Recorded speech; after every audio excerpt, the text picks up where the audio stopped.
உறவுகளுக்கு அன்பான வணக்கங்கள். திருமணமான பெண் பாஸ்போர்ட்டுக்கு விண்ணப்பிக்க கணவரின் கையொப்பம் கட்டாயமா? இது தொடர்பாக சென்னை உயர்நீதிமன்றம் Revathi versus government of India and others என்ற வழக்கில் தீர்ப்பளிக்கப்பட்டிருக்கிறது. இப்போ இந்த வழக்கினுடைய மனுதாரரான இந்த ரேவதி அவர்கள் சென்னை உயர்நீதிமன்றத்தில் ரிட் பெட்டிஷன் ஒன்றை தாக்கல் செய்கிறார்.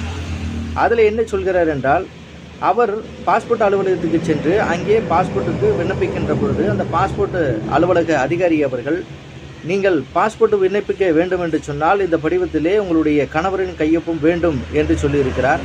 அதற்கு இந்த மனுதாரர், எனக்கும் என் கணவருக்கும் இடையே திருமண தகராறு இருக்கிறது, இது தொடர்பாக நீதிமன்றத்திலே வழக்கும் இருக்கிறது, என்னால் அவருடைய கையொப்பம் பெற முடியாது, எனக்கு பாஸ்போர்ட்டு நீங்கள் கொடுக்க வேண்டும் என்று சொல்லி அவர் கோருகிறார். ஆனால் அந்த பாஸ்போர்ட் அலுவலக அதிகாரி அவர்கள் கணவரின் கையொப்பமானது கட்டாயமாக தேவை என்று சொல்லி நிராகரித்து விட்டார். ஆகவே அந்த பாஸ்போர்ட்டை எனக்கு பெற்றுத்தர வேண்டும் என்று சொல்லி இந்த ரிட் பெட்டிஷனிலே கோருகிறார். விசாரணை செய்த நீதியரசர் அவர்கள், ஒரு திருமணமான பெண் இந்த பாஸ்போர்ட்டை விண்ணப்பிப்பதற்கு கணவரனுடைய அனுமதியோ அல்லது அவருடைய கையொப்பத்தையோ பெற்றுக்கொண்டு வர தேவையில்லை.